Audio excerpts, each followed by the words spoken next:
Hello again, football fans. Welcome to week 3 of the football playoffs. I'm Aaron Schoonmaker alongside prep writer Powell Latimer.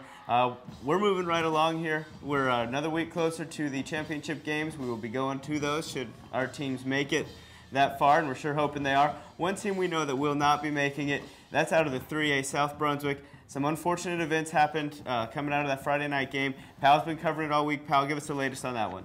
Well, South Brunswick, they had 3 players ejected in their 42-14 win against Southern Wayne. And the rules state, pretty clear cut here, if you get 3 players ejected in a single game, you're done.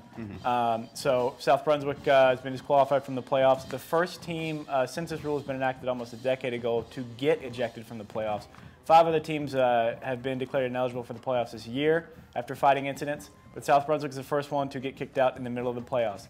And, you know, that bracket looked pretty favorable for them until then. You know, Chris Rayner, their athletic director, has said, you know, we're going to take our punishment. They're not happy about it, but what can you do? They're also going to face a $1,000 fine for players clearing off the bench. Another really clear-cut rule that's an emphasis in the coaching clinics in the preseason in the summer.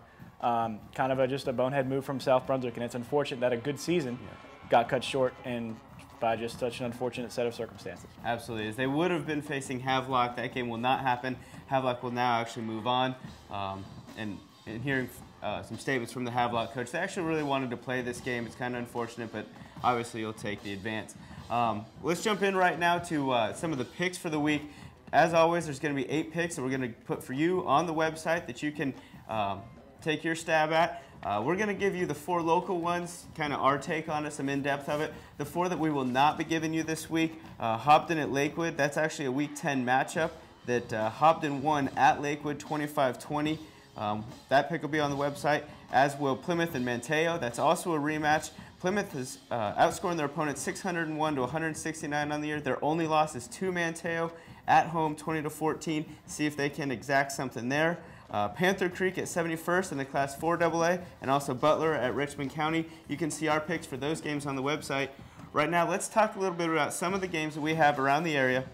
Starting in the 2A, East Bladen at Carborough, 2 10-3 teams here, and it should be a pretty good game. This actually should be a really good game. I'm excited about this game. I wish, I'm not going to this one, but I really wish I was, because East Bladen pulled off that huge upset last weekend at South Columbus. That's a big win for them. Very good year. And also Carborough, a team that has only had a football team since 2007. Their coach, phenomenal guy. I used to work up there, covered them. They are, the fact that they've come this far and have a 10-3 season now, that's going to be a throwdown. You know, and they're also averaging 52 points in the playoffs. East Bladen's got a pretty stellar defense. Nice little matchup, as you know, the cliche is something's got to give. Yeah, what I see here, Carborough's given up 41, 33, and 28 in their last 3 games. Saquon Jackson, A.J. McCoy, Antonio Murchison for East Bladen. Real quick offense right there. And they only gave up 12 points to South Columbus last week. So let's see how that win matches together and pieces up. We'll stay in the 2A, Tarboro at East Duplin. And this one, we could see a lot of points here. Yes, we could. Tarboro has been dominant all year. I mean, they're undefeated 13-0. East Duplin's 12-1. These are 2 very good teams with, like you said, very, very good offenses. Watch out for the fireworks. Absolutely. Both teams are right around the 500-point mark on the year scoring. Neither team has given up 200. Tarboro is riding a 20-game win streak right now. East Duplin 10, so something's got to give in that one. Let's jump over now to the 1AA. Pender goes on the road to play Goldsboro, a Goldsboro team that is hot right now. Absolutely. Goldsboro's fired up. But you know what? Pender, one of the more solid teams in the area. They've been that solid all year. They've been here before. This is their 5th time in the playoffs this far. They've also got Javon Powell, 9 touchdowns in his last 2 games. Their offense is clicking on the ground. They run that NASCAR offense where they come at you right out of the hurry up and just run it right at your face time and time again. Real tough team to stop Pender. And, you know, a hot team is one thing, but Pender's a team that's been there a long time, so I kind of like Pender's chances here. Goldsboro's 3 losses on the year were to New Hanover, Eastern Wayne, and Southern Wayne. In their last 6 games, they've given up a combined 33 points. Let's see if that defense can keep up and stop that Pender offense like we talked about. Last game we're going to get to of our local teams, Northampton West at Wallace Rose Hill, a 6-6 Northampton team. On paper, this looks to favor Wallace Rose Hill. It does look to favor Wallace Rose Hill on paper. Wallace Rose Hill has been incredibly dominant. They're undefeated again. You know, no one's even touched them. But you know that Northhampton West, team is on a 5-game winning streak. You know, they have come out of nowhere and have really found their stride late in the season.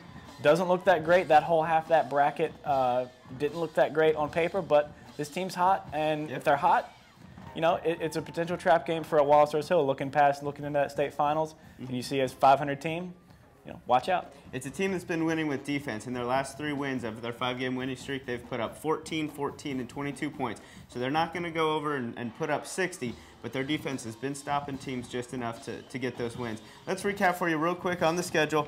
In the 2A, East Bladen at Carborough, 2 10-3 teams going at it there. 2 versus 1 with Tarboro at East Duplin. Over to the 1A, Pender at Goldsboro, and then Northampton West at Wallace Rose Hill. So be sure to check all those out. We're going to get to a couple of those games, have some highlights for you on Friday night. I know the Wallace Rose Hill and the East Duplin ones are 2 that we have on our radar, so come back and get those highlights from us on Friday.